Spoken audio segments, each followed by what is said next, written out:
Founder of Something or Other Publishing, Wade Franson is the host of Created in the Image of God, a series that examines the role of religion in society, from messianic returns to the emotive responses transmitted through our culture.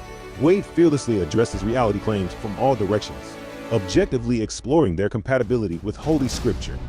Joining him is Daniel Sanderson, CEO of Planksip, an international philosophy and cultural media outlet, helping emerging thought leaders with personal branding by co-creating organic content. Tonight's episode: religious perspectives on the commercialization of healthcare. Drew, welcome to the studio. How are you doing this evening? Good. Thanks a lot for having me, Daniel. I'm doing well. Yeah.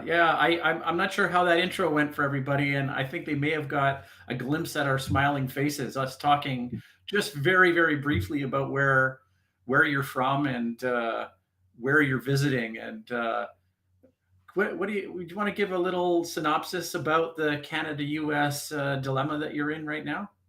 Right now, where I'm in with my in-laws across Lake Erie from Buffalo, where they live year-round. They have a summer place here on the shores of Lake Erie, which is very nice. And you're right; it's very Right. much a Buffalo connection between where we are now and Buffalo, New York. A lot of Do you have a people with lot of summer family place. that spans that Canada-U.S. border? Well, nobody's originally from Canada in the family. It's just that my wife's grandfather bought this place years and years ago, and so a place where she came and spent every summer. So we're here now in the summer, but Oh, yeah, that it makes a was, lot of sense. That makes a lot of sense. So tell us. Um, I know we had you on the show once before, and this was more of a larger panel. So the exciting thing about tonight's episode is that um, we can get into more of a relaxed setting to get to know you, right? And in the spirit of conversations, that's what we're gonna do. We're just gonna take it easy, and I want you to maybe explain for me and explain for the audience, um, who is Drew. I mean, people just one look at you, they'll see you're a doctor, right? You're a medical doctor, so I'm giving that away. You can tell that by the title, okay? But who's Drew? What do you do, and where did you come from? I go into your life story a little bit. I want to hear about it. I spent 40 years from graduating medical school in 1980. Oops, sorry. From graduating medical school in 1980 till 2020, working as a full-time emergency medicine physician. And that was overlapped with a 50-year career as a chronic disease patient with an autoimmune disease. So at the end of that period of time, I felt like I had some pretty good insight into the pluses and minuses of U.S. healthcare from both the patient and the physician perspective. So that inspired me to write a book, which was published just yesterday, on my insights that I gained from those experiences. Wow, that's really fascinating. That that you can actually embody the full patient and physician perspective. And I've thought about that myself. I've thought that a doctor who's in their prime or a nursing professional we may try to empathize what it's like to go through an experience as a patient, but you know, I mean, you're in the prime of your life. There's nothing really wrong. Maybe you've never really had chronic pains or even the psychological part of it, right? I would Oh, say sure. would be important, right? So, I mean, one thing, would you say that this gave you a heightened sense of empathy for the patients? Yeah, I saw the shortcomings of the system. Frankly, when I retired 3 years ago, I thought this my profession is worse off than when I entered it 40 years ago. Mm, Um, and I think what's going on predominantly in the United States, probably different in Canada, is the patient-physician relationship is really key to everything we do in healthcare, or it should be. But now, and all the powers, all the forces in U.S. healthcare that have any influence on what is going on is trying to convert that patient-physician relationship into a consumer-provider relationship. And mm, I've been on both sides of that relationship, and I'm insulted and frightened by the fact that I don't want to be viewed as either a consumer or as a provider. They're basically it's gotten so bad that they're saying the quiet parts out loud without any hesitation. I read an interview of a woman who was CEO of a $1.5 billion healthcare company. And she was being interviewed in this medical business journal. And they asked her, what's one conviction in US healthcare that needs to be questioned? And her answer was that patients need a primary care physician. She said they need primary care, but not necessarily a primary care physician relationship, which was kind of stunning to hear. And basically, what they want to do is they want to deal directly with us patients as consumers, and they want to sell us services, and they don't want the physician interfering and guiding patients to maybe say that, well, you really don't need that service. So it's Yeah. U.S. There's too much money involved in healthcare, and Yeah. it's affecting decision making. Well, I want to share with the audience that I'm a Canadian, and so we have a little bit of a different sort of system. I think if you really, really dug into it, I think that you might find that the U.S. system isn't as bad from the perspective that I'm going to point out versus what happens with Canada, which is supposed to be universal health care, but there's we're up against things like wait lists and maybe shuffling around with specialists and stuff like that, right? Okay, these kinds of things. But ultimately, at the end of the day, I think we have the perception in Canada is that it's a pretty good system. Now, I want to share with you, I had thought about as a Canadian going down to the American system, going down to America, and I've always been secretly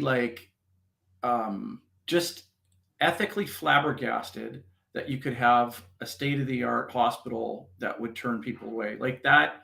Somehow it just doesn't, it right down to the core of philosophy, right? Where where you have the oath, right? The doctor's oath, right? I mean, to push people away and say, I'm sorry, you don't have the proper coverage. It's definitely a modern conundrum or issue. Okay. Um, how do you see that broad one? Because it seems like your book is describing you were able to push through that, but this was the line that you've had enough. The relationship with the patients that you do have, that's it. That's the line. Would you describe that as being correct, Drew? I just finished writing this 300-page book in which I delved into all the research that shows that if you have a relationship with a physician and and trust that physician, you're far more likely to follow the advice that you're given. And if you, between the two of us, I think it's a partnership. It has to be, in a sense, an equal partnership, but with different expertise. As the physician, I have the medical expertise. As the patient, you have the expertise in terms of how you're feeling, what you're concerned about, and what you want to accomplish with your healthcare. And if we work together and develop a plan that we can both agree with, then you're more likely to follow it. And it's very clear from the studies that if you know and trust me and you feel known by me, you're much more likely to follow through on the plan that we develop. And surprisingly, the health benefits are overwhelming. There's multiple studies that I quote in my book in which people who adhere to the treatment plans more, if they adhere more closely to the treatment plan they've developed with their physician, they have half the mortality rate of people who are less adherent. So it's not like a small, like a 10 or 20%. It's you're cutting your mortality rate risk in half by being a more educated, involved, and engaged patient in your own healthcare. So yeah, I have a question about is it possible that there's a doctor shortage, and in that case, I mean, I understand there's an element of profit which we're going to delve into, and we'll go to a commercial break here soon. And when we come back, we'll go into the profit sort of thing. So a little bit of a insight into where we're going to take this conversation. But in the meantime, when you look at the way the system is set up right now, do you think that there's an issue just with the sheer number of trained physicians that are available? Do we have a supply issue with doctors or nurses to be able to provide that? Or is it a triage thing where it's like, we literally, Drew, we'd love to do that, but we simply can't. We can't do it for reasons of capital expenditures. We can't do it for reasons of sheer population. We don't have enough trained nurses and doctors. What's your thoughts on that? Projections are that there will be a shortage of physicians across the board, predominantly in primary care. In the U.S., primary care physicians, either in family practice or in pediatrics, are the lowest paid physicians. And so there's not much incentive for medical students when they're finishing their education to go into a primary care profession but now, very different. When I graduated in 1980, I think it was $35,000 in debt. Medical students graduating in the U.S. now are $200,000 in debt. Is not uncommon. And so when you're thinking about, gee, what kind of medicine do I want to practice? You're given a choice of a profession, a primary care profession that's known to be underpaid, or a subspecialty profession that's paid quite well. It's people get feel the pressure to go into the more lucrative profession or specialty. I'm curious about something, Drew. Give me a day in the life of. I mean, are you still practicing? Are you still going to the ER? Are you part of? No, I retired full time. I retired fully from emergency medicine in April of 2020, so it's been 3 years now. Okay, all right. Go back a few years and give me a day in the life of, and explain kind of what the work week was like. Like, is this really like all out, like intense, just like stressful life for 40 years, or is it? I enjoy my weekends. I'm kind of a cool uncle, and I do, like. Can you explain to me how that rigid performance for our healthcare? What did that take out of you during a week and a typical day? Well, in emergency medicine, one of the things that was most difficult to have a family life and a personal life is that we have to work. Well, the emergency department, of course, is open 24/7, 365. So we have to work nights, we have to work evenings, days. We have to half of all holidays. Basically, that's a given. If you're an emergency physician, you're going to work Christmas one year, maybe, and have Thanksgiving off. The next year it's the opposite. And so you're missing half of all holidays, and you're missing half of all weekends with family. And sometimes on your day off, you're recovering from the fact that you worked from 11 p.m. at night till 7 in the morning. So it's not a conducive to your own health lifestyle, because essentially 10 years into my career, in 1992, when I was 38, I had a stroke, which was, I think, somewhat attributable to the lifestyle. I had some underlying medical problems that were the main contributant, but it's a stressful lifestyle. Oh, that's really disappointing. There's, I think, lots of room for improvement there. Well, what we're going to do is we're going to go to a commercial break, and when we come back into the studio, we're going to introduce Wade Franson to the show. Everybody knows Wade Franson. So stay tuned, guys. Here we go to break.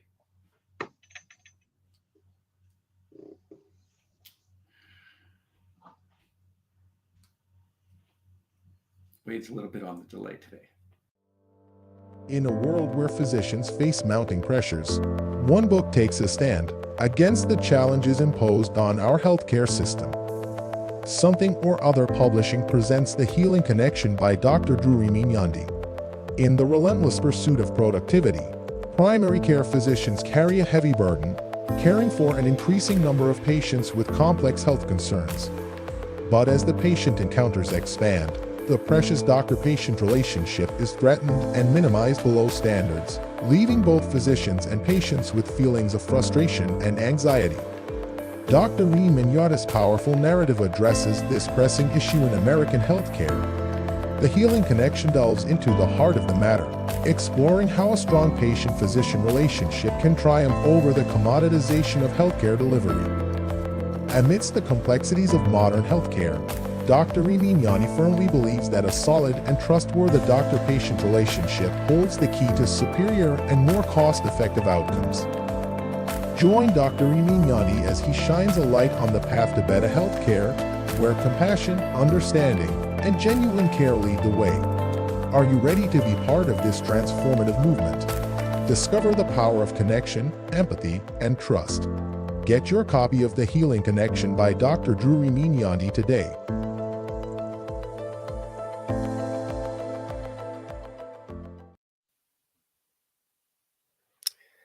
Well, Drew, so this is probably your first public appearance since you became officially a published author, right? You mentioned It's yesterday true. this Yeah. book went live, and so it is available for purchase today.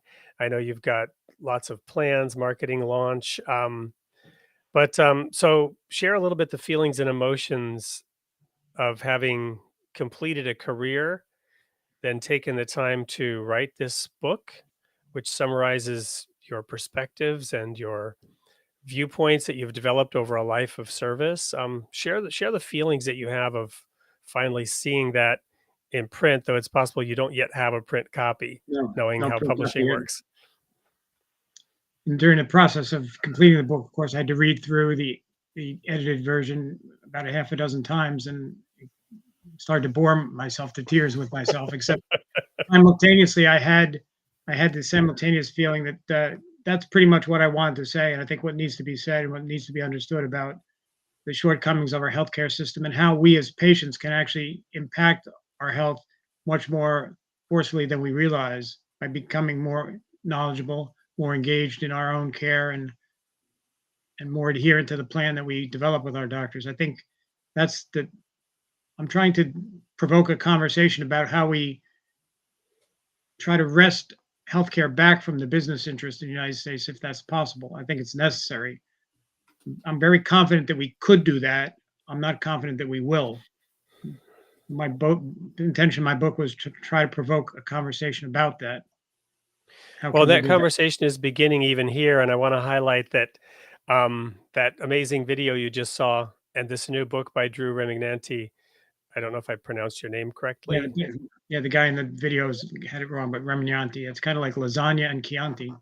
So Well, Sharon here is mentioning New Zealand, and of course, Dan is from Canada. I also was born in Canada. I've lived in European countries, so I've had health services administered in a variety of countries. I've lived in 7 different countries, and then I had to go in and have an emergency procedure once in India when I was there, and I was kind of terrified of that. And actually, it went extremely well, and I was incredibly impressed with how this was handled in India. And so around the planet, this is being addressed and discussed. We'll get into that again a little bit more later in the show as we bring Dan back on about different nations and the way it's being approached in different countries. But I want to highlight that we will be giving away a copy of Drew's book, and you'll be one of the first on the planet to get it if you, in fact, have the comment that Drew finds the most interesting, enlightening, thought-provoking, and or humorous, or whatever other criteria Drew uses to pick the comment of the night. So do put your comments in the chat. Also remember to like this show, subscribe to this show, tell your friends about this show, and engage with it. So, Drew, next question for you. I was really intrigued because of your yin yang approach to medicine, in that you have a chronic condition, which you said you've had for years, an autoimmune condition. I also suffered from an autoimmune condition. So part of my experience in the medical field was in Germany, where I was finally diagnosed in a clinic where I almost lost my eye. I was about to go blind in this eye because my immune system was actually attacking my eye as one of the symptoms of this condition that I had. And that led to my own deep soul searching around how to get well in a world where medical science often doesn't really want you to get well, dare I say, because the profit motive behind it leads to wanting lifetime customers.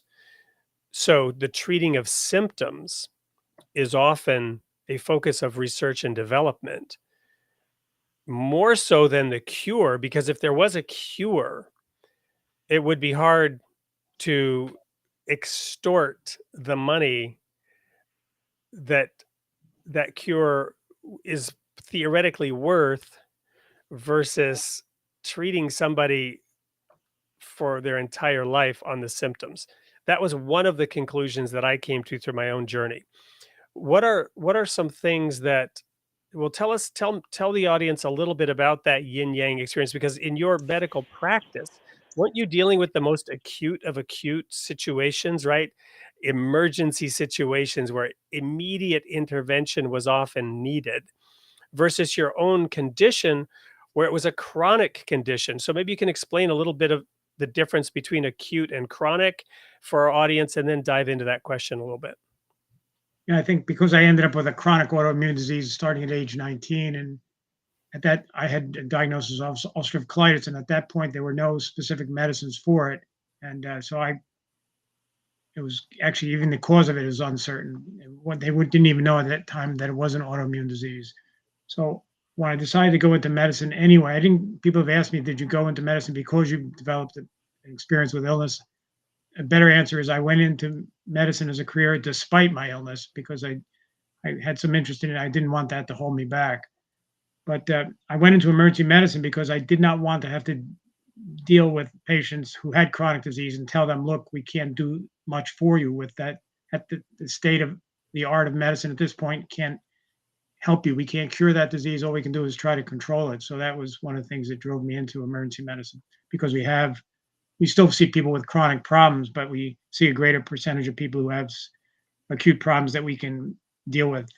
One of the things we like to see injuries that we can do something about. One of my favorite conditions to treat is a dislocated shoulder. People come in and they're in terrible pain because have you ever dislocated your shoulder? You put them into a little bit more pain and then you solve it for them. And the pain goes when you put the joint back in place, and the pain goes away immediately. And what a satisfying thing it is for the patient and you both. So my wife is a doctor of physical therapy, and so I'm quite familiar with that sort of field as well. But your comment about wanting to treat, sustain illness in order to profit, there's no physician I've met in the course of my career. I've been treated by a couple of dozen physicians and have met thousands myself and worked with them. I've never met a single physician who I didn't think that priority number one was getting it right for the patient in front of them. We all have our shortcomings on certain days if we're feeling irritable or impatient or distracted. But on the physician, you need to be in front of a physician. Best thing for all of us is to have a primary care physician who we can trust has that commitment to getting things right on our behalf, and then we work together. But that's why I referenced research and development, right? And that's why I referenced the system, not the individuals in that system, right? The structures, the corporate entities and their boardrooms that have fiduciary responsibility to their shareholders to maximize shareholder value. That's exactly right, because we're at an interesting stage in healthcare because people are willing to say the quiet parts out loud now. I quote a Goldman Sachs analyst who asked the question, is curing disease a sustainable business model? In the past, you'd be embarrassed to suggest that maybe we should hold off on curing disease because that, if you're saying that in regards to these excellent cures now that are out for hepatitis C, not a short course, but a sustained course of medicines now can cure you permanently of a hepatitis C infection, which previously had been a lifelong affliction. But as the analysts pointed out, the more effective you get at curing hepatitis C, there's less of a pool of people out there with hepatitis C to go on to infect other people. So now they're questioning, gee, is that a sustainable business plan? Well, of course it's not a sustainable business plan because you want to get rid of the infection permanently. But people are no longer embarrassed to ask that question out loud. And in contrast, let me segue one step deeper into that and let you answer this. I know Fuad here is, oops, that's not the comment I wanted. Fuad here is referring to my comment being from a conspiracy mentality, but I'm going to invite you to answer that, given the topic of the show, which is religious perspectives on the commercialization of healthcare. Well, if there was a conspiracy in medicine to keep people as patients, nobody let me know over the course of 40 years. As I said, I interacted with so many physicians, and there was ones who I sometimes had to prod to do the right thing for a patient, but inevitably, people, as individual physicians, we make the decision we think is best for that patient in front of us, and we want relief of pain and suffering. We want cures. And not everybody in the healthcare system does, but the people you deal with day to day certainly do. And the people like who can talk about, gee, maybe we shouldn't be curing hepatitis C.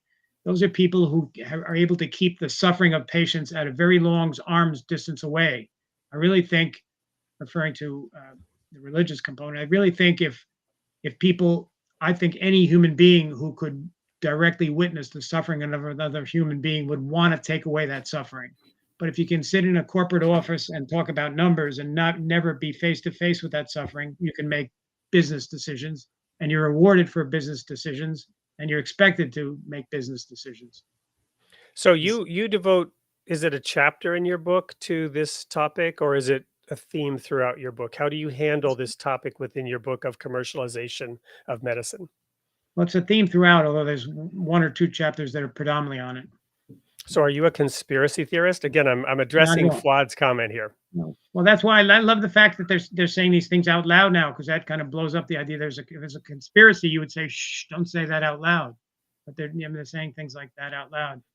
Here's Right, another. but the point is, do you have a conspiracy mentality because you see this? That's what really the comment is saying. Oh, I see. No, I mean, if I had to be hospitalized, I'm perfectly happy to be hospitalized in the U.S. I've been hospitalized 15 times in the United States, just once in Spain. It's only once outside the country.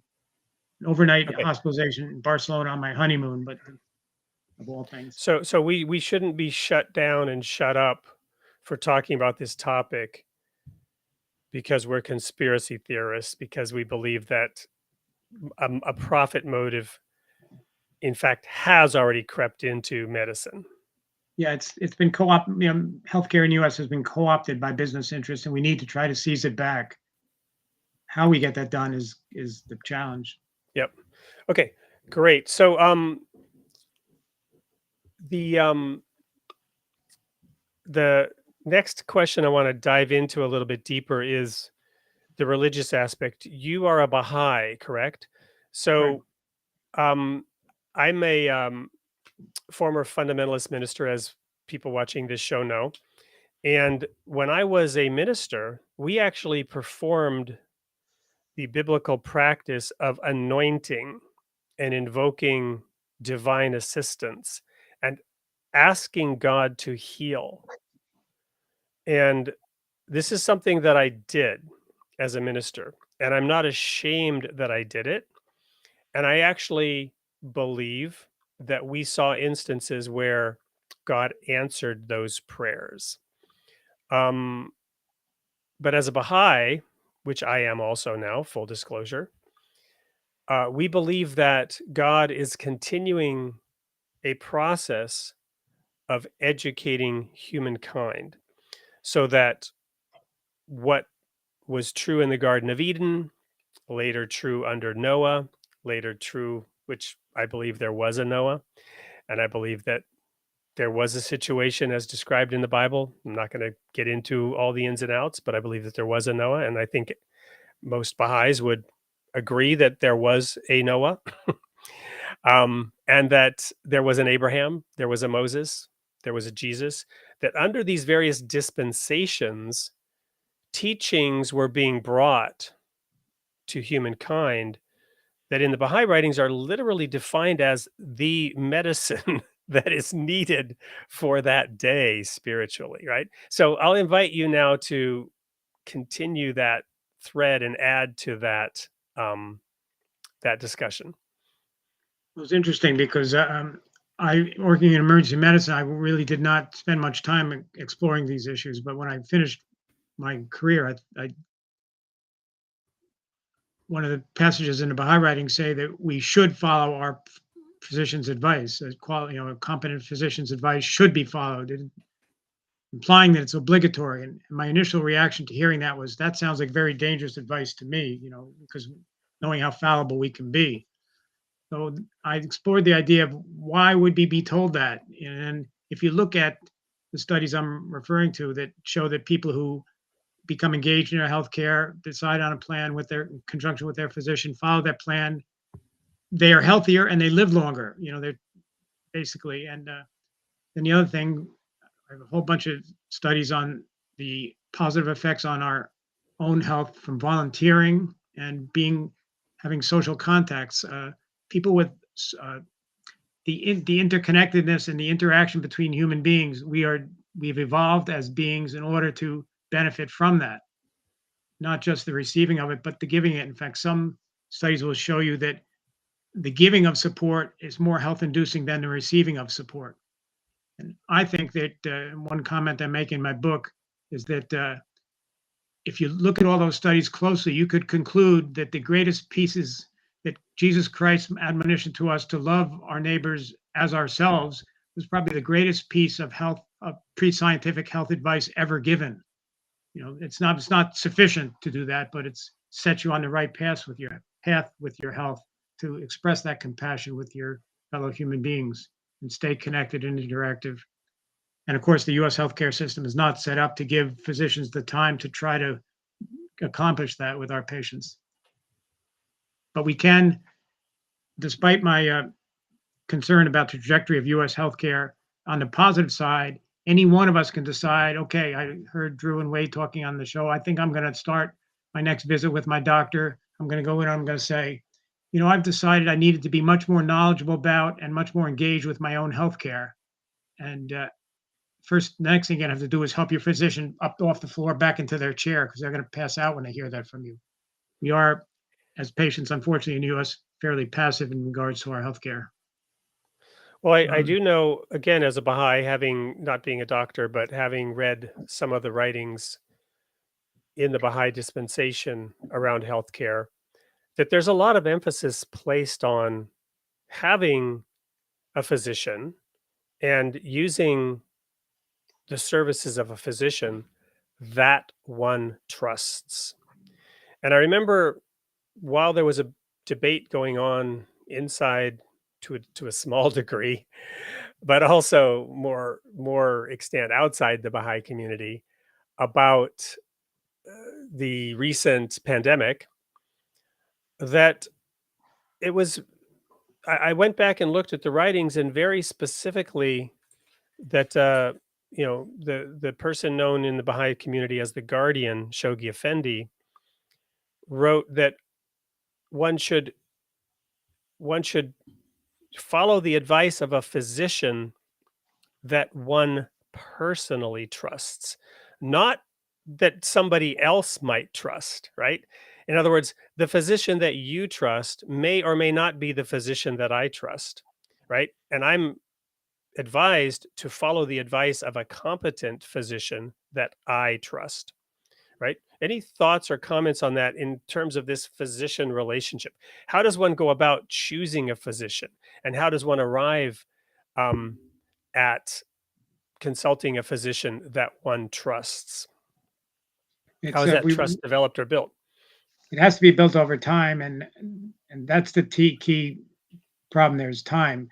The profit motive in healthcare wants to minimize the amount of time that physicians spend with patients, because it doesn't take a business genius to say the more people you can get through the system, the more charges you can generate, the more money you make. So it's become, they would be just as happy to see it a conveyor belt, bing, bing, bing. And they don't care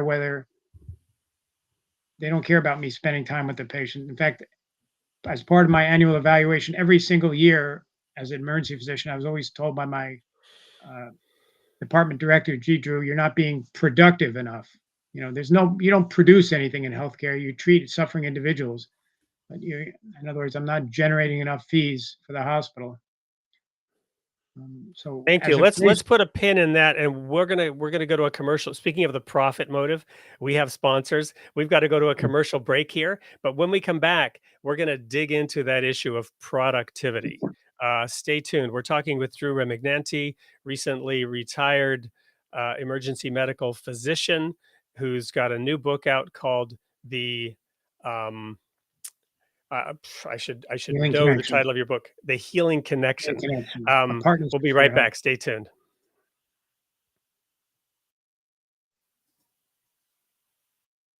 And welcome to Something or Other Publishing, or as our friends like to call us, Soup. Soup is a platform that connects authors, readers, and service providers in one convenient place. Choose Soup if you're an author with a great book idea and you're looking for a publisher offering hands-on coaching in some of the best royalties in the business. Or if you're a reader who enjoys engaging with celebrated and emerging authors. We already have over 3,000 of them, and more are joining every day. You can even win free books by voting on their book ideas. Or maybe you're a service provider and you're looking to engage with over 3,000 authors. We're here to help. So whether you're an author, a reader, or a service provider, you're in the right place at Soup. Contact us at help@soupllc.com to learn more.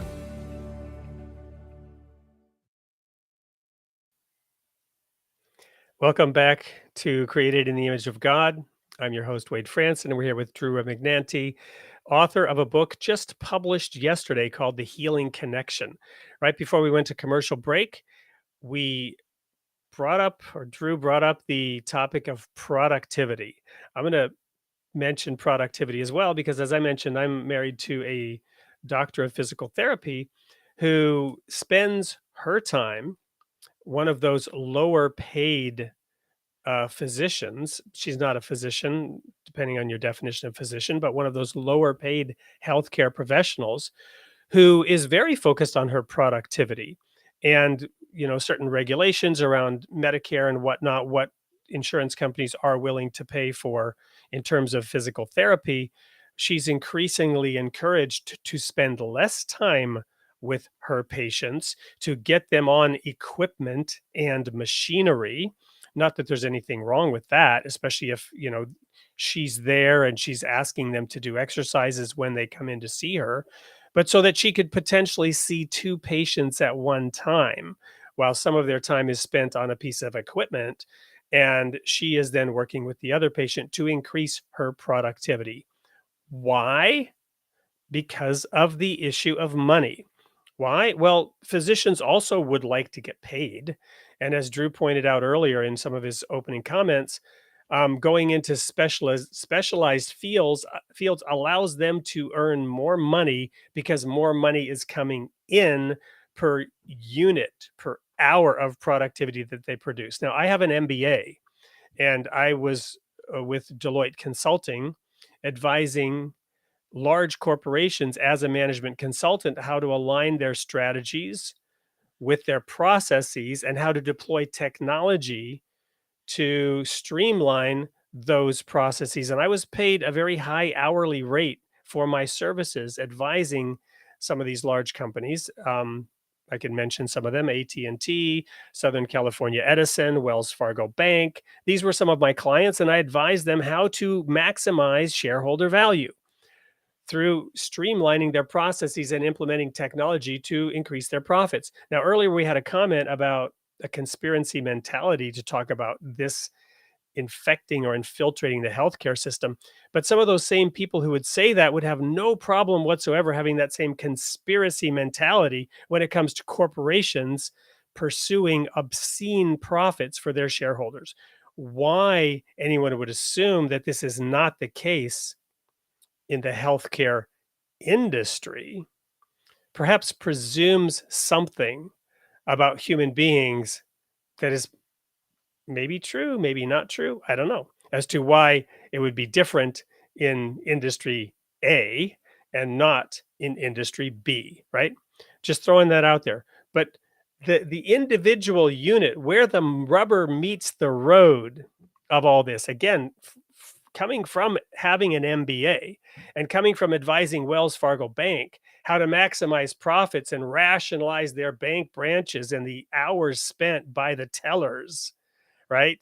Right down to structuring technology such as their voicemail systems to get at that productivity, that increase in productivity that helps them improve their bottom line and make more money, right? So, Drew, let's jump back into that issue of productivity and what you saw in your experience as you were being asked to focus on productivity. Well, my goal towards the end of my career was to try to finish it at the time I wanted to complete it for 40 years without getting fired for lack of productivity. And almost every annual meeting, I would say, to my director, I work at the pace I think the patient in front of me requires. And some fast things are fast and slow things are slow. And when you've been doing something for 30 plus years, you get pretty good, not flawless, but you get pretty good at determining what needs to be spent more time with and what shouldn't. And at that moment, I want administrative faces to be out of our faces. It's me and the patient. We're trying to figure out and get it done right on behalf of that patient. And if it takes more time, then it takes more time. So, but you have to be willing to. I mean, literally, my director would speak to me in ways that made me realize that my job was at risk if I couldn't be more productive. But I'm sort of a stubborn guy, and I basically said, you know, you know, it's up to me to decide how much time I want to spend with patients. I was able to get away with it, but probably just by the skin of my teeth. I think another year or two, I probably would have been fired for lack of productivity. Well, your very astute observation about things being said. You know, there's this like meme or this humorous scenario in which somebody says, "Did I say that out loud?" Right? Did I say that out loud? Right? And some of the things that were said out loud, you mentioned one of them before. What was it? Yeah, I'm trying to remember now what a woman said out loud that before. The patients don't need doctors; they need primary care, but not doctors. Right, right. So, moving away from having a primary physician so that, and I loved your insight there, so that there's not a human being such as yourself able to say, wait a minute, right? And, now with our iPhone, we can, I'm seeing these ads where you hold up your finger to the camera here and it does your diagnosis. And then that's wonderful because now it can prescribe a product for you, which you can double click the button here and order right there off your phone, right? Put your finger up here, get a diagnosis on whatever it is you're going on in your metabolism, and then have a suggested product and double click to pay for that product with Apple Pay. Now, it doesn't get more productive than that. I have this great quote in my book.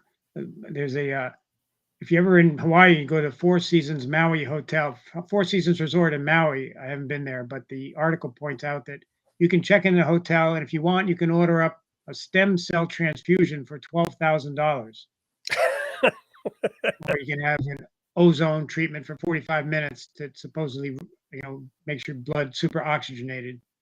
So the guy was asked, he says, well, we're not claiming any benefits from these, and we're leaving it up to the patient to decide whether this might be right for them. And he's had the nerve to say, we can explain the science.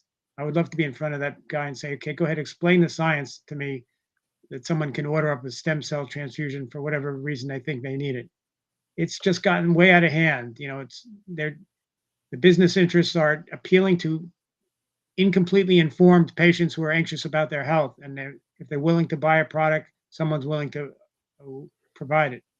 But I want to clarify one thing. That everybody in the US knows that doctors make a pretty good salary. This is true. And healthcare is outrageously expensive, which is equally true. But the conclusion that the second is because of the first is absolutely wrong. The fat in the system in healthcare is not going in the physician's pocket. You have healthcare administrators and administrators at pharmaceutical companies, health insurance companies, and medical centers that are pocketing six to nine figure salaries every year, income, including bonuses. So hundreds of thousands to hundreds of millions of dollars every year. And it's not that their job is easy, and I probably couldn't do their job. I wouldn't have the patience for it. But the fat in the system is not what the doctor is making. And I think as patients and as physicians, we have the same incentive to change the system, but we just don't have the power. The people who have the power to change the system, the politicians and the administrative people, they have the power, but they don't have the incentive because they're making good money. Why would you change a situation in which you're making good money? So I think the solution I see is that we have to form these partnerships 2 by 2, patient and physician, and say, okay, we're going to do our own thing within the system. I wouldn't enter the healthcare system in the United States without a guide, being my primary care doctor. I mean, I've been hospitalized 15 times in the US, and I've been pleased with every hospitalization. So I'm not saying we don't deliver quality care. We certainly do. But Well, amen to that. So from personal experience, I mentioned my time in India where I had to go in for an emergency procedure, and I did not pay a penny. I had no travel insurance. Um, I had no special insurance, and it wasn't a huge procedure. It was, I guess you would call it an outpatient procedure. Um, but I had like some kind of infection abscess on my elbow that had grown increasingly large, and it was getting to the point where I couldn't really bend my arm because of this massive big knot here that was infected with fluid inside, and they took me in and they did whatever they needed to do to get that fluid out and take care of that and clean that up.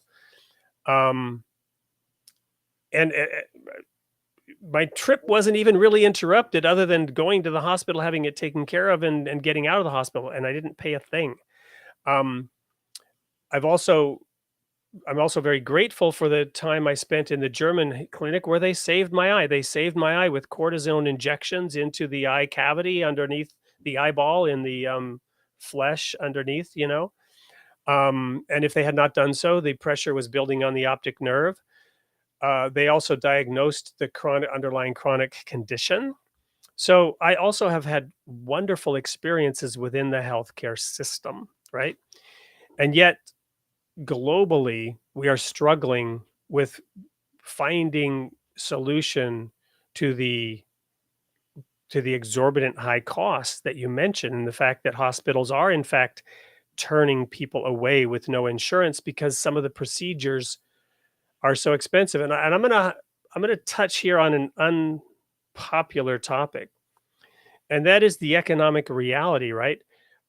All these people that are involved that are driving the costs up, the primary care physicians, the specialists, at the end of everything, somebody is putting money in their pocket, right? Because we all need to live and eat in an economy where we have inflation. Things are very expensive in America, much more expensive than they are in India, for example, in terms of currency dollars. My point being, there are necessary life-saving procedures, there are elective procedures, there are cosmetic procedures. there's no clear-cut line between many of these procedures that could be done. Again, my wife being a doctor of physical therapy, I'm familiar with some of the parameters around knee replacements, hip replacements, some of these procedures being done on people in nursing homes who, even though they're having knees and hips replaced, are unlikely to be able to ever use those knees and hips that are being replaced. We have a lot of systemic issues around determining who should get these procedures, when they should get them. Should everybody always get every procedure that they want? And that, Dan mentioned waiting lists. So I think, having raised this topic, Drew, we'll invite Dan back into the studio after this next commercial break, and we'll dive into that. What is the fix? Given these large systemic problems, what can we do to fix it? And what is the role of religion in it? Does religion play a role? And is it possible to have religion play a role in solving this problem? When we come back with Dr. Drew Remignanti, we'll tackle that question. We'll bring Dan back into the studio and we'll say, how can we fix this system? Is it broken? Is it irreparably broken? How can we fix it? And what role will religion play? Stay tuned. In a world increasingly disoriented and lacking spiritual values, many are turning to religion as a source of inspiration and comfort. Each person chooses their individual path, and if there is one thing we are known for, it's providing a positive platform for diverse points of view, to provide each of us the opportunity to discern truth for ourselves.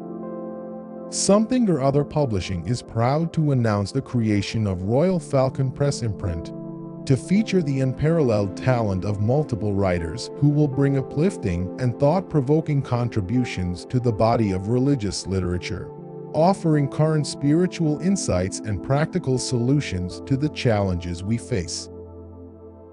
Let's grow together as one of the most substantial spiritual communities on the internet. Register and explore a new way to achieve universal wisdom and reinforce your faith with all the surprises Royal Falcon Press has in store for you.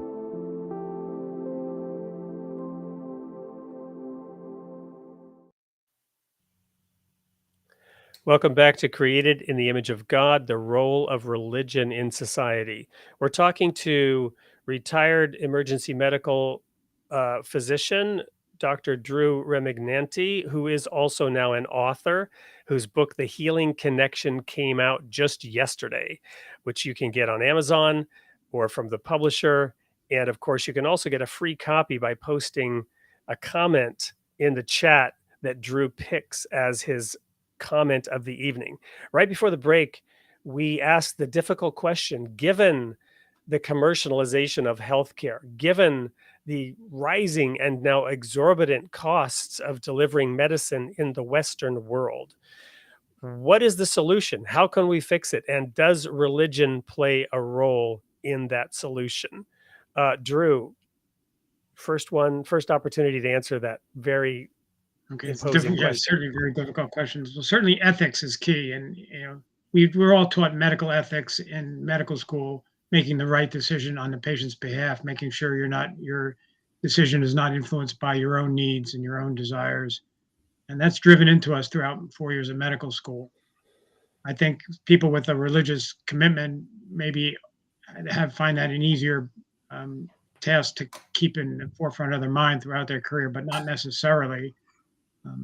So I don't think you have to have a religion-based ethics, but you need to have an ethics that says the most important thing now when I'm in front of this person is this person, and everything else that comes to my mind, gee, how does this benefit me? That has to be kept way in the back of your mind. And I think most physicians pull that off. As I said earlier, I haven't met a single physician that I thought, gee, that guy has his priorities, or that woman has her priorities out of whack. They have their own needs and desires in front of the patient's needs. So we're pretty good at it, but then you put us in a system in which the people on the business end, I've never been, I haven't had an MBA, and so I don't know what business ethics courses teach you, but there's so much money involved in healthcare. It's hard not to bend your ethics to, boost the bottom line. One of the other things I quote in the book is there was a merger that took place between Aetna and CVS, and at the time it was under consideration. The guy who was the CEO of Aetna at that time, he stood to make $500 million, $500 million if the deal got closed. I mean, that's how much money is in healthcare and healthcare mergers. The merger did take place, I found out, to the tune of $69 billion when CVS and Aetna merged.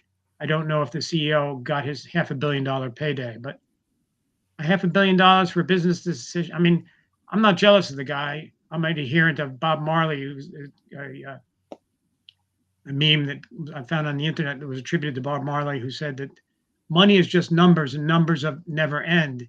And if you need money to make your search for happiness will never end. So I'm sure the CEO who closed that deal, I could have never done it. I wouldn't have had the patience and the know-how to close a $69 billion business deal. But that just gives you an idea of how much money is involved. And so how do you amounts. How do you maintain your ethics in the face of that? Is the question. And I think physicians in general do a very good job. There's this lack of trust between patients and physicians now that I think we need to rebuild. And that's a lot of what my book is about. How do you rebuild that trust? You have to have that person who you trust has your welfare in the forefront of their mind. I define love myself as the willingness to put somebody else's welfare ahead of your own. We do that every day in healthcare, not just physicians. Everyone who works in healthcare, every day you're at work, you're constantly putting somebody else's welfare in front of your own. What do I need to do for that patient now? Gee, I'd really rather go to lunch. I really need to go to the bathroom so I don't lose control.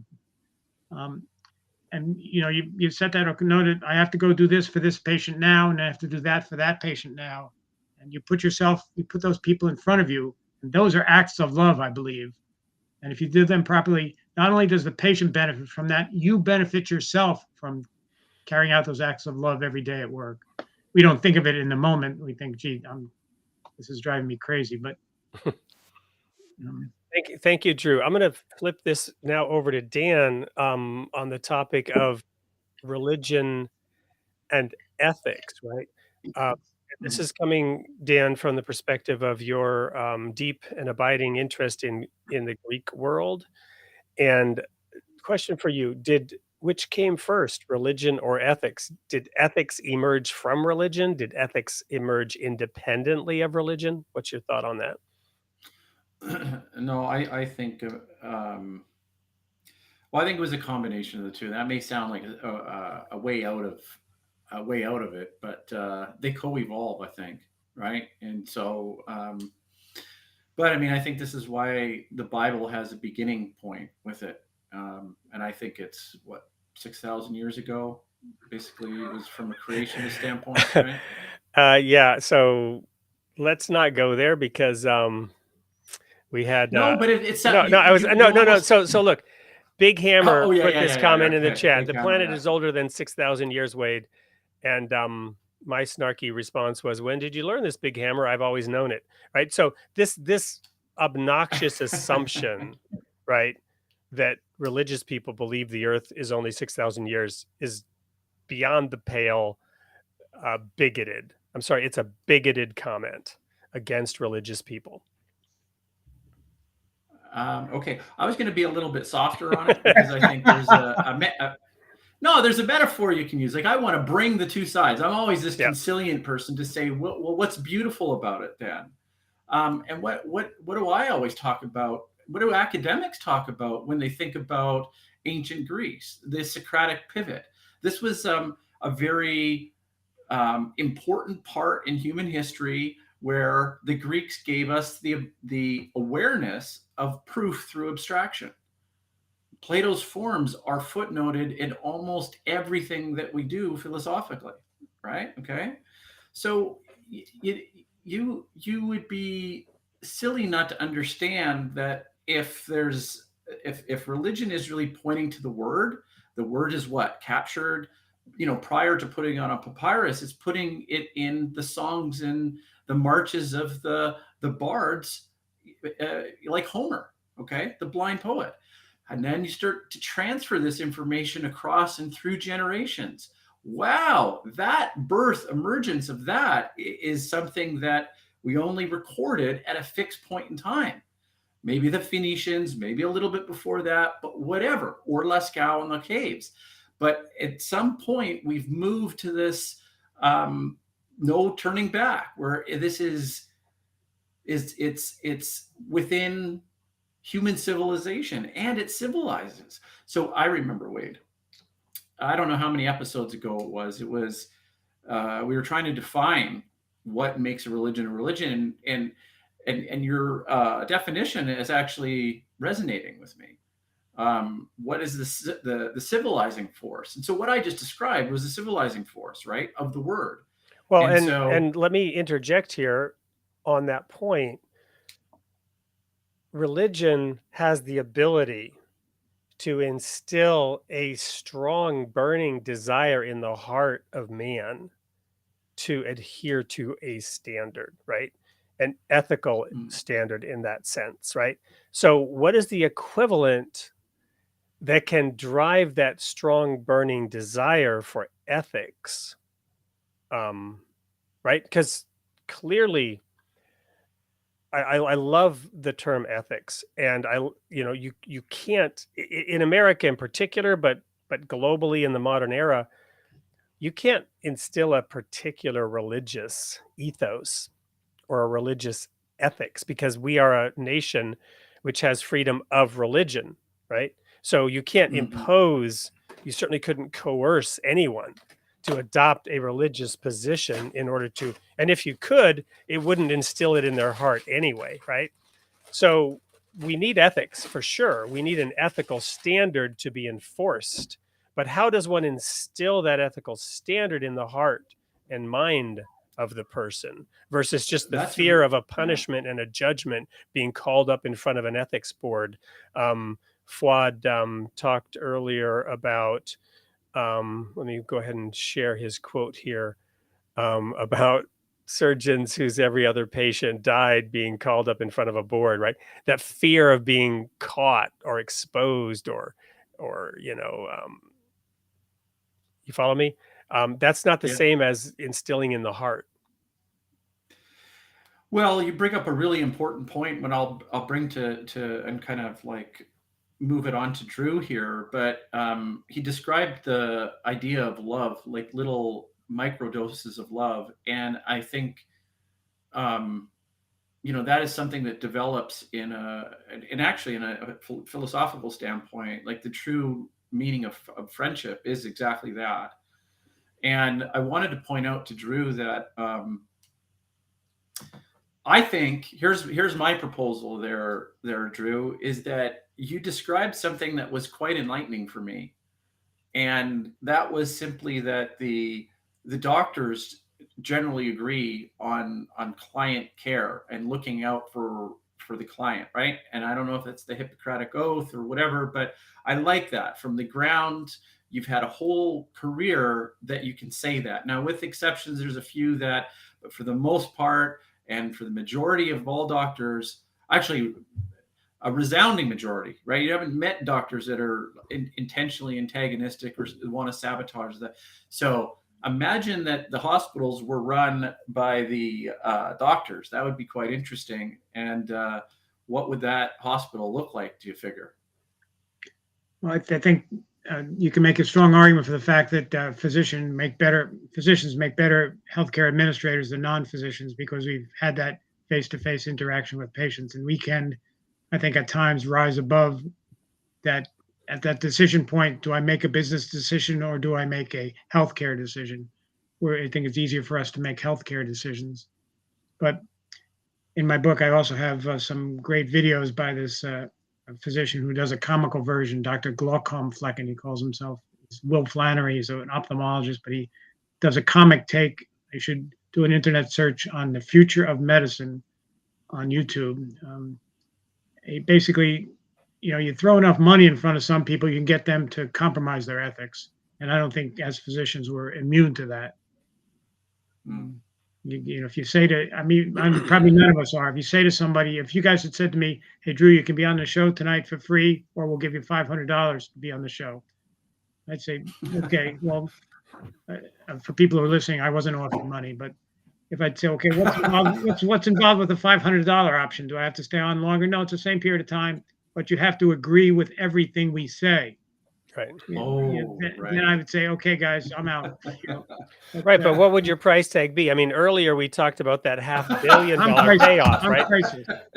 I would love to be this. Dr. Glaucom Flecken has, he's. No, but my point is, so it's like a magnet, right? And that, or let's imagine a stream of water coming from a faucet. Have you ever moved your hand close to the stream of water coming out of the faucet and watch the water bend towards your hand? Have you seen that? You try it. It's a fun little science experiment, right? Run some water in the faucet and move your hand towards it and watch the water move towards your hand. And then you can ask scientifically, what is it that's causing that water to move towards the hand? So how much of a flow of money is required to cause the average human being to begin bending towards it, right?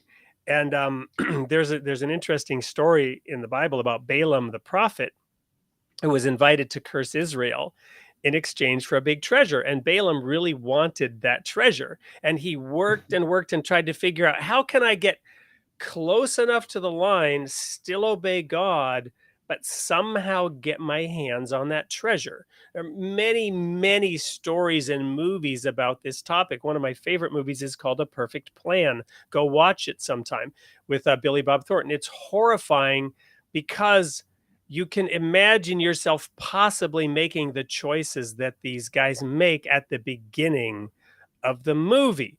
And one choice leads to another, leads to another, leads to another, as the water bends towards the hand in this analogy. So that's why I jokingly said, what is your price?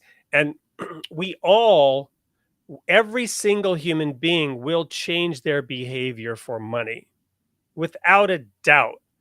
We go to work, and I would rather lay in a hammock, right? I would rather eat Doritos and hot sauce and binge on Netflix than go to work. But I change my behavior because I need that money. The question is, to what degree does one change one's behavior? And at the aggregate scale, all these little modified behaviors, you talked about it earlier, Drew, in the push towards productivity. And I'm sure you did make some compromises and change some behaviors in order not to get fired. Not that you compromised your ethics, not remotely indicating and hinting that you would change your ethics. But I could cite examples in my own life. I consider myself to be incredibly ethical. I have both a fear of disobeying God and such a love for God that I want to conform my life to the standards that I imagine God is asking me to conform to. And yet, when the hand moves towards the water, I might modify my behavior. We all do it. If we're honest with ourselves, we all do it. Systemically, the aggregated changes in behavior lead to what we have. And so, I guess fundamentally, again, talking about having an MBA, these healthcare companies, they are governed by the same laws that govern everything else. And what do they teach in an MBA? It's not the Hippocratic Oath. It is that you have a fiduciary responsibility. And that is the gold standard. You have a fiduciary responsibility. If you violate that fiduciary responsibility, you can do not pass go, do not collect go $200, go directly to jail. The whole Sarbanes-Oxley, for those who heard of that, I was involved in that when Sarbanes-Oxley was coming out, which is to get deeper at holding people accountable to that fiduciary responsibility and the GAAP, generally accepted accounting principles, GAAP rulings and GAAP reportings as to how all this does inside the system of systems, inside the belly of the beast. Ultimately, healthcare companies have that same fiduciary responsibility to maximize shareholder values. I don't know what the solution is there. Any thoughts, Drew, as we wrap up this hour? And maybe we need to come back and explore that deeper with other experts, and not to go totally off the track though, because I think your book and where you put the focus on the patient doctor relationship is a critical element. So I'm coming back down to earth here in terms of wanting to fix the whole system. I think from the inside out. Maybe that is where we want to end this show, and invite you to comment further on that in light of this system of systems and your own personal experience of, potentially being worried about, am I going to keep my job, or am I going to stay true to my own personal view of ethics? I think the necessary first step is making that commitment to your own healthcare through the primary care doctor. And I think we can do that regardless of what anybody else does and regardless of what the system does. We can improve our health and decrease our mortality by making that commitment. And it's going to take some work to find a physician that you can work with. But I think that's step number one. It's not a panacea, but it's step number one. No, I love that. And let's take, the whole climate change industry, if you will. And what we know as consumers is, guess what? We recycle our trash. We try to make wise decisions. We try to not buy, goods that come in excessive packaging. We make little micro decisions as individuals. And we might also advocate for certain laws and change and whatnot. But you're advocating at the granular level, at the rubber meets the road level, for behavior changes on the part of the individual. What else can individuals do, and what can doctors do? How can that relationship between the doctor and the patient work together at the next step up in terms of, making choices and stopping some of the madness that might otherwise go on? What does that look like? I think there has to be, you have to get enough people agreeing that it's a madness. It's Elizabeth Rosenthal, whose book, An American Sickness, I quote her, and she said that, we've turned over healthcare to business interests. And now we can't ask them to be Mother Teresa's, because that's not their business. Their business is to make money. And she quoted a guy who said, in this current business environment, we would have never developed a polio vaccine. What we would have developed was iron lungs in 7 different colors with cell phone apps. I thought that was a great quote. Yeah, maybe excessive, but become frightened. We have to become frightened of where we've gone, and I think one thing we could start doing is we have to incentivize primary care. First of all, get the people who are willing to put their time and effort into being good primary care doctors. Make it financially viable for them to do that. And we probably have to pursue a legal, fantasizing here, a legal remedy by which, when a healthcare company is making medical decisions that a doctor should be making, which is, no, you can't have that medicine, no, you can't have that X-ray, then they should be sued for medical malpractice, because then, in essence, they're practicing medicine without a medical license.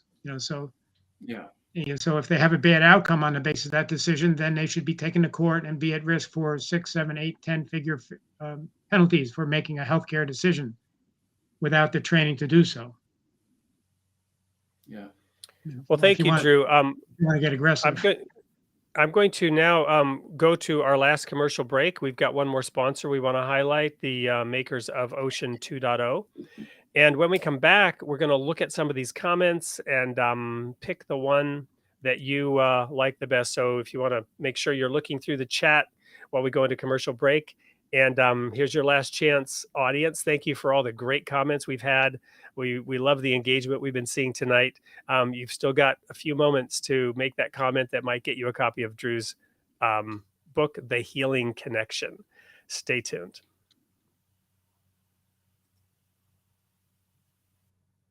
Discover the world's religious traditions like never before with Ocean 2.0 Reader.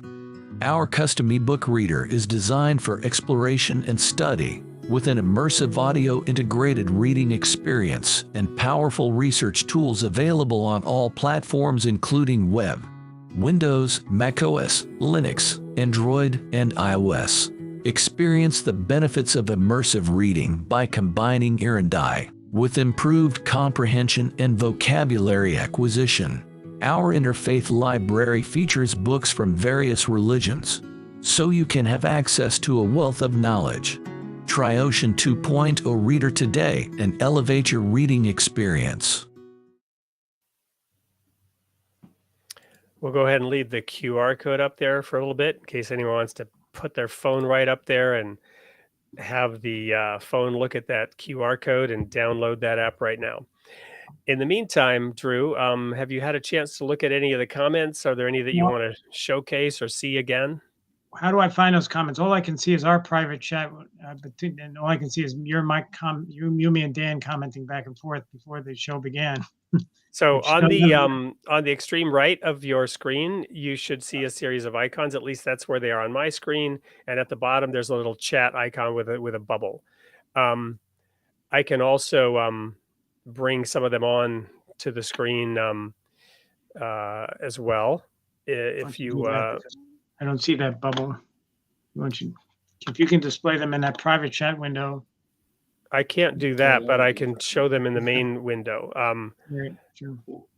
So here's, for example, one of the final comments from Fuad, and I've been showing some of them as we've been going through the show. I don't know if you've seen them pop up in the main screen.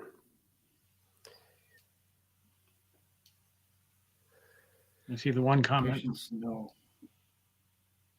That is the trust. Patients know once they talk to their physician if they are interested in them. I think there's a lot of truth to that. It takes multiple conversations with your doctor, and then you should be able to get a sense this person is interested in me as a person, as a patient. I think that's. Got a similar comment from Sharon. A competent physician prefaced to this injunction: we know this because our health improves exponentially during the therapeutic and mutually beneficial health producing relationship. Mm-hmm. There was a comment at the very beginning from somebody from Australia about them. Yeah, that was also Sharon. Great to know Drew finally got his book published. We have different healthcare system in that's the indigenous name for New Zealand, right? I'm not sure how to pronounce it. Aotearoa. In the early 80s, that intrigues me. They faced a similar dilemma in the 80s. I want to know, health became a business. What did they do? Yep. Or are they still in that? Probably still stuck in that, right? I mean, what I've understood about the Obamacare is that it's just got such a critical mass of momentum that's moving. I mean, even Canada may not have gotten universal health care if we tried to set it up today. The fact is there was a time in history where that was appropriate or possible, and or doable. It gets harder and harder to switch later. Here's another comment from Cameron. In response to Fuad, many of the big health insurance companies now own the hospitals. Here in Seattle, where he lives, we've even had hospital mergers. Virginia Mason and Fred Hutch and Seattle Children's are one now. Yeah, hospital system consolidation is a big problem. I heard a stat the other day that 75% of healthcare markets are conglomerates at this point. So, and that affects care because you no longer have to be as good or better than the next guy because there is no next guy. The next guy, you own the next guy, you own this guy, you own that guy, you own everybody in a system. There's no true competition. So that's critical. And again, I think we're going to have to impose legal solutions from above, which is no, you can't have healthcare conglomerates that own more than a certain percentage of the healthcare systems in a given geographic area. How does that, though, relate to the call for universal healthcare and state-controlled or operated? Or I'm not even sure how it all works from a business perspective up in Canada, for example. Well, that's interesting as you guys were saying that, because, I mean, there's obviously quite an obvious private aspect of corporations within your facilities. So it'd be interesting to say you need more competition. Well, we have universal healthcare, so who are we competing with? And I think I'd push back a little bit there, Drew, but if you hear me out, I think you might agree with me on this. The doctors themselves all have that primary focus of helping patients. And in some other disciplines, you could say engineering, for example, there is, and it happens with doctors as well, but there's a peer judging. There's a peer is going to scold you more than a bureaucrat can ever scold you in terms of, justify to your peers why you did that to that patient as he came in. Why did you recommend that, right? So that peer policing is actually, I think, really strong because of the solidarity and the common direction, the common ethos of the doctors for putting the patient first. So building a system around that to me seems to be now revolutionizing the system is I think a bit of a crazy idea, but bringing them back so that there's more and more autonomy with the doctors on the ground, I think would be wonderful. I think it'd be great. The doctors really don't have autonomy any longer. The number of physicians who are still in their own practice calling the shots for themselves they're in less than half, or more than half the physicians in the United States are now employees of larger corporations and necessarily dancing to the tune of certain things they're asked to do. Well, and perhaps a very contentious, unpopular topic, but during the pandemic, it's my understanding that the autonomy of physicians to practice medicine in the manner that you're describing was seriously curtailed and encroached upon as protocols were enforced, and the threat appeared of having one's license revoked for doing anything that was not officially sanctioned by directives that were coming down very quickly and very firmly in the name of science that is since then being contested, but at the time, imposed in a rather draconian fashion due to the declared emergency and perspectives that were prevailing that are to some degree being challenged today. What were your thoughts, Drew? Like, what did you think when pandemic started? How did it develop? Were you ever handcuffed? Did you think that? Well, Drew retired right at the beginning of that. By pure coincidence, I had made my decision to retire in 2020, way back in 2014. So I had a 6-year plan. In fact, I'm going to retire in 2020. That'll be a nice round 40 years. And so I can, with a clear conscience, say COVID did not chase me out of emergency medicine or healthcare.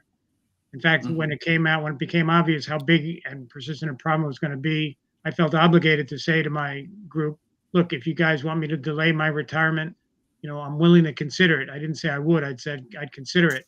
At that point, I was 67 years old. I was on 2 immunosuppressive medicines for my chronic autoimmune disease.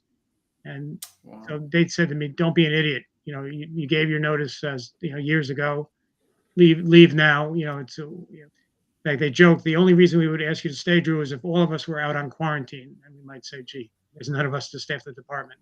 Please come in. Let's hit the Drew button, and Drew's the last one in. So I was able to leave with a clear conscience, although it still bothered my conscience to leave when what is hitting the fan. It was a crazy time in emergency medicine.